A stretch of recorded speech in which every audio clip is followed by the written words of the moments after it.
Hi, I'm Professor Stuckey, and this is the Week 2 overview for How Things Work Winter Online. In the first week, we talked about Newton's laws and conservation of momentum, conservation of angular momentum, and conservation of energy. And all of those concepts are what's called your classical physics. And the other part of that classical physics then would be electromagnetism. And electromagnetism, which you'll learn about next week, and Newtonian mechanics together constituted all the physics that existed in the 1800s. Now, Maxwell had put together the electric field and the magnetic field to get electromagnetism, and that theory was different in a very important way from the Newtonian mechanics theory.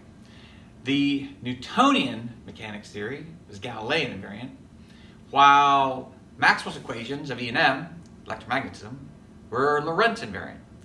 That's just a fancy way of saying the way velocities were to add up was different in the two theories.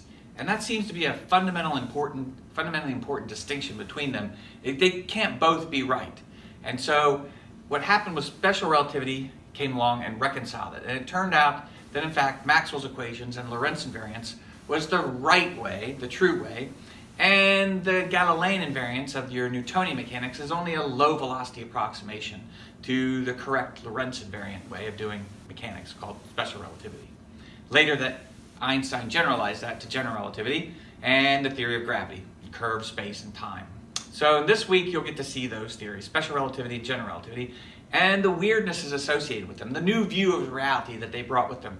General relativity brought curved space-time with it. Black holes, expanding universe, closed time-like curves, wormholes, all kinds of weird things you may have seen in science fiction movies. And special relativity brought along the notion of relativity of simultaneity, the fact that two things happening at the same time actually is frame dependent. We take for granted that that's true, that things happen at the same time in a universally accepted way. In fact, that's what we mean when we say the universe, right? I have a brother who lives in Indianapolis, for example, and it's reasonable for me to say, what's he doing right now? If I call him, is he at work? Is he asleep? What's he doing now? And so it doesn't seem like it should be localized. We should be able to ask, well, what's going on the moon right now? Or if we had a satellite in orbit around Jupiter, where is it right now? So when I send a message, it takes so long for the signal to get there, then I know where it will be when the signal arrives.